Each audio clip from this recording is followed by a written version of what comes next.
of Adonis and Aphrodite. So, ay Aphrodite din Yes, Aphrodite. So, here's the learning objectives. Can you please read everyone? At the end of our lesson, the students will be able to learn, Identify the main characters, Adonis, Aphrodite, Persephone, summarize the plot and explain the conflict and the story. describe the symbolic Meanings behind Adonis' death and rebirth. analyze the themes of love, jealousy, and the cycles of life and death, and explain the significance in the story. Wow! Adonis. A handsome young mortal, depicted as the embodiment of beauty and desire, he was so attracted that both Aphrodite and Persephone, the queen of underworld, fell in love with him. Can you say Adonis, anak ni siya ni Mira. Pero di sa nato ikatukin sa iyong papa. Klaro na nakin si Papa ni Zaman. Si Papa Jojo. Next is the Aphrodite, the Greek goddess of love, beauty, and desire. She was smitten by Adonis and told the truth. Hala ako, nag-shine. Ikaw, Day. Next is the Persephone, the queen of the underworld and wife of Hades. She falls in love with Adonis, and at one point there is a dispute between her and Aphrodite over who was lost. And si Mira, mama ni Adonis, nga anak ni King Theas. Adonis' mother, who due to a curse, falls in love with her father, King Smyrna or King Theas. Mira's tragic story leads to the birth of Adonis after she is transformed into a mere tree. So, si Adonis, ang papa niya, iyang lolo. So, si Theas, naman ilang papa he was the king of Assyria and father of Mira and Adonis. So, please read the story, everyone. The story of Adonis and Aphrodite. Sometime before the birth of Adonis, his grandmother Centris had made a fatal mistake of boasting that her daughter Mira was more beautiful than Aphrodite. The goddess didn't like that one bit, so she punished Centris in the most horrible way. She made her daughter fall in love with her husband, the Assyrian king Theas, although others say that it was Hera, the king of Cyprus. Even though a goddess, Aphrodite couldn't know back then that this sentence would set in motion a chain of events that would ultimately lead to the justice of her true happiness. Mas guwapa daw siya, mas guwapa pa daw siya ni Aphrodite. So, kaya si Aphrodite, nasuko man siya. So, mao to, as kanang ang punishment ni Aphrodite, maangay si Mira ni sa iyang papa. Kung saan kinsa ng anak si Mira di ay Anak ni King Theas, papa. ang kinsa mama niya si ay waday. Ikaw kayo. Diba ka nagawa ko sabot? I-stop na ba?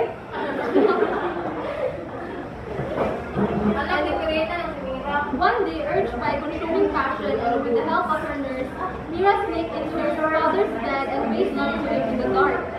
This went on for a couple of nights until Theas finally brought in a lamp to the room so that he might learn to identify of the young girl so desperately in love with him. Horrified by the discovery that she is none other than his daughter, Theas immediately raised his sword and tried to kill Mira, but she managed to escape at the last moment. She fled the palace and sorrowfully wandered through the world of many months. Nasuko si Theas? Amurag Kasi si Theas, wag ko si Theas nga. Kanang amurag na si Mira ang nang-rape ni Oo, Theas. nga na, wag ko siya. Kasi si Theas kinangangay naman kay katong naging murag na napusa siya ba? Curse na. Na-curse siya na. Mo ko lang karagabi magkuhan sila dyan. Pero aware lagi si Theas nga si Mira na. Ako to, isa kagabi, ganda si Theas ugla. Pagtanaw niya kay, yung hamong anak,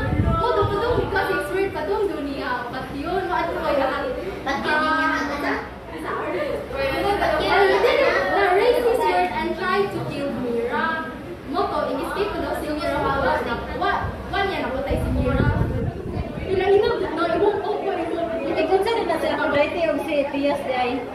Wala sa connection.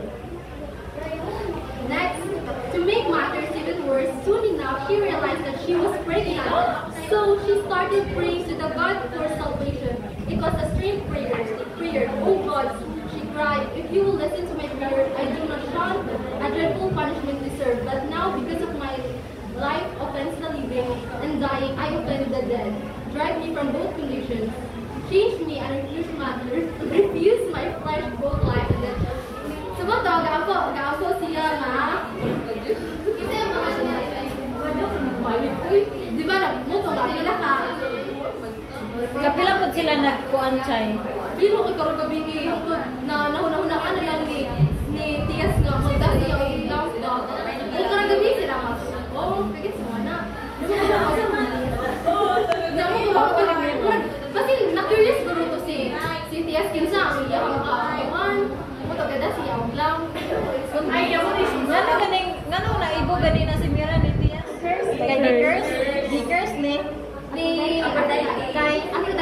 kay ngano man. Pinusuto siya kapito siya mas bawang pa daw si Mira kay Ingon man na naibog dai si pero wala gyud na naibog si Aphrodite ni Tiyas. Wow. Na insult ko.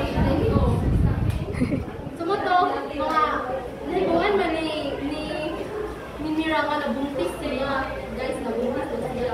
The gods hear Mira's prayer and found a creative way to grant them. They transformed her into a myrrh tree, and her tears momentarily turned into drops of myrrh. Just a few days later, a wild boar passed by Mary and immediately pierced its trunk with one of its tusks. Miraculously, this caused the tree to crack open, and Mira's unborn baby fell down. As a result, this baby boy was none other than Adonis. The knights rushed forth to protect him. They laid him down on the soft leaves, and they anointed him with the tears of his own mother. So, imbis pag yun siya sa awan, mo'y parusa, di mo na lang siya kahoy. Mo to pag humanti, tiyak sila kay akahoy, kaya ikalit magbuka, kanang, di ba nga naman nakahadya, ari basta tunga, ikalit magbuka mo to, ingawa si Adonis. Ay shit. Pwede ka ng anak sa niting kahoy. Pero making kawain. Mo to, the knights rush for to protect it, pero Isa man ang Naiads. mga tao mo sila ko rin. Pero sila Naiads ko, cinema. Filipino. As irony would have it, Aphrodite happened to walk by this myrrh tree at this exact moment, noticing the absence of her mother and the beautiful face of the baby boy. She decided to take it to herself. She secretly hid it in a chest and entrusted the chest to Persephone. Years passed, and Adonis grew into a handsome youth, more beautiful than any mortal ever beheld by human or divine eyes. And when the time came for Persephone to give Adonis back to Aphrodite, who was by this moment held over heels infatuated with Adonis, the queen of the underworld refused to do it. So mo to di ba ang knights kay sila man ang ikuha ay protect ni Adonis mo nakalabay si timing ato kay nakalabay mo si Aphrodite mo to iyang gikuha si Adonis and mo to nga iyang gihatag ni Persephone kay si Persephone sa amo alaga ni Adonis and then ingna ko man si Adonis mo to langan si Persephone ni Adonis. Okay, ako lagi daw ako o katong time na tumakbo ako ni Aphrodite si Adonis ni Persephone dili na ihatag ni sa kinaakay naman siya may gaalaga. The two goddesses took their disagreement to Zeus, not wishing to cause himself any problems. Zeus referred the dispute to Calliope, one of the muses. Following her advice, Zeus decreed that Adonis should spend 4 months of the year in the underworld and 4 months with Aphrodite. The final 4 months of the year were left to his own decision, wanting Adonis only for himself. Aphrodite was only partially happy with his verdict.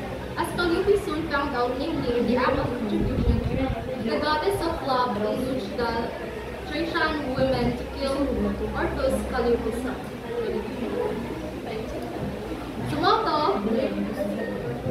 Sumoto, ang decision kay ang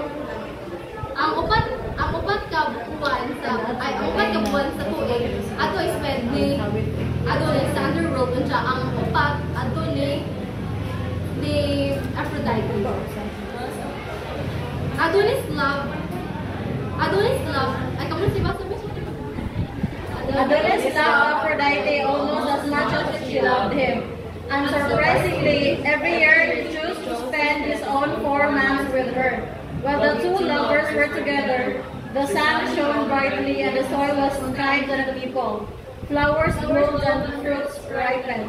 Adonis' disappearance could only mean that the time for the harvest of the crops had come, because during the next 4 months, while the mortals lived in the embrace of Persephone, winter ruled the world and everything was dead and quiet. So kanang 4 months nga spend ni Adonis ni Aphrodite kuan na kanang murag summer season. Char. Wow. And then if si Adonis mo balik na sa underworld kay gi-divide ba nila ang kuan? Dili pa mamatay pa kasi Adonis. Mo to ating harvest na daw kung tumawa na daw si Adonis.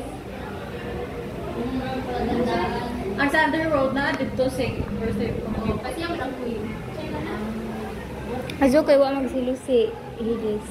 For 2/3 of the year, Adonis and Aphrodite were all but inseparable.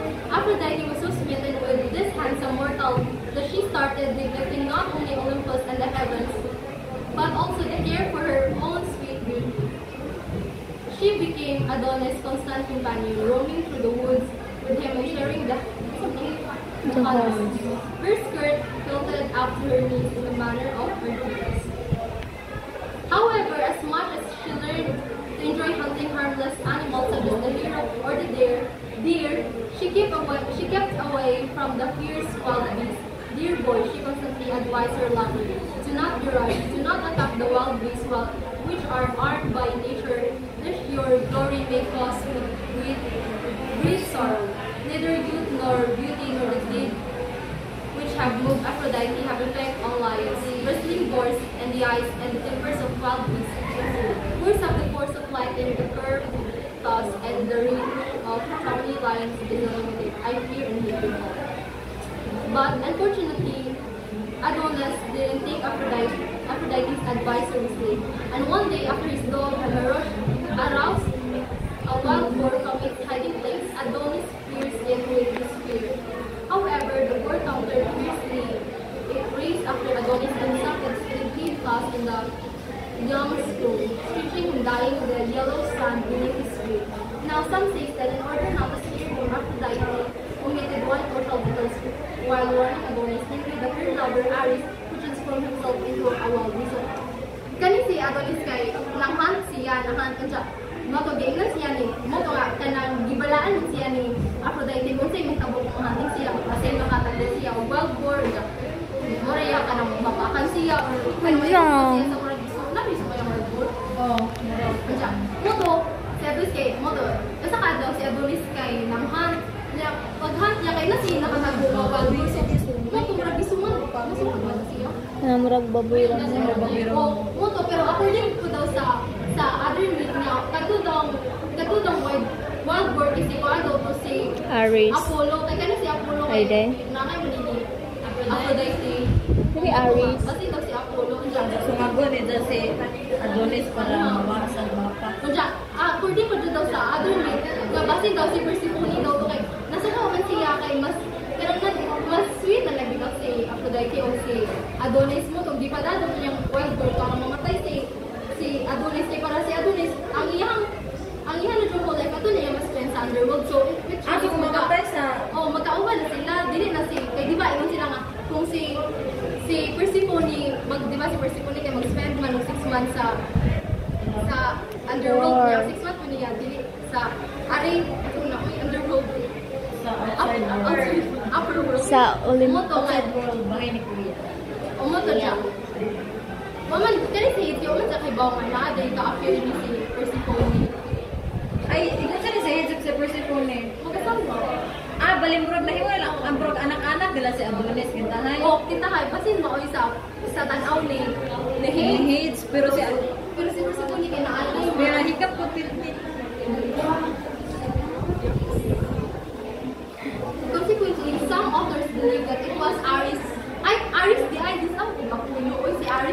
Yeah. who actually killed Adonis. Other claims that the wild boar was in fact sent by Artemis, avenging the death of Hippolytus. Yet a third group believes that there was no warning at all. Adonis simply refused to go back to the underworld one year, and Persephone sent a wild boar to take him there for food. So, mo na dito nga, basin daw ipadala to ni Artemis, or basin si Aristotle, or basin ipadala dito ni Persephone, or basin po, mag-bird to siya nga, natural na rin niya, mag-bird niya kamatay, wala yung kanang dili intentional pa. Aphrodite heard Adonis' groans and rushed to her lovers, but unfortunately, she arrived just a tad too late. While running, she pricked her foot on a white rose and stained the flower with her blood. The rose turned red. It is said that this was the first red rose ever to appear on earth. It stands for passionate love ever since then. The other flower associated with the story has somewhat darker symbols. Sumoto, wala pa. Sumoto nga, na murag natungog ng guro ni Aphrodite nga, ganganan siya kayo, bakit ito maguro matay si Adonis. Dali sila niya, pag-abot niya dito kay, wala naman, sumoto nga. Medyo tama man siya din, na nasagit niya, ito nga, nadugok kita, ang natong dugo, nadung sa naman ito white yung buwak ba, ito yung dugo, nabansa akong buwak, nahimot ang red rose. Yes. Daw, dili ka sure na may word mo tayo? Wala ko siya. Flower ivy agwas. After blaming the merciless fate for taking Adonis away from her, Adonis sprinkled the blood of Aphrodite sprinkled the blood of Adonis with sweet-smelling nectar, and the former suddenly began to sparkle, just as the spark bubbles always rise in liquid. In less than an hour, a flower sprang up. It was dark red, the very color of Adonis' blood, named animal, meaning wildflower. It is said that this flower symbolizes Aphrodite's everlasting grief for Adonis, just like it is beautiful, slender, and short.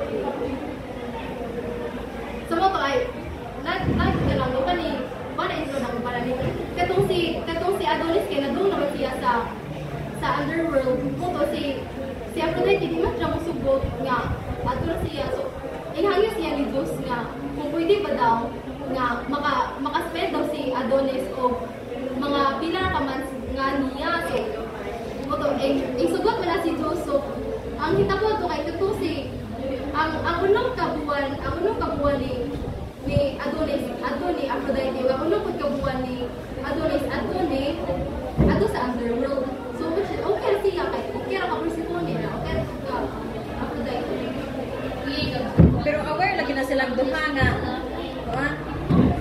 silang duha nga na pero si Asa ba you're the lover na si Aphrodite ug si Adonis. Pero nga si Aris po Aris atong governor. Aris komentado so morals please read everyone. The inevitability of fate, even someone as loved by the gods as Adonis cannot escape death. The myth underscores that fate, particularly death, is beyond human or divine control.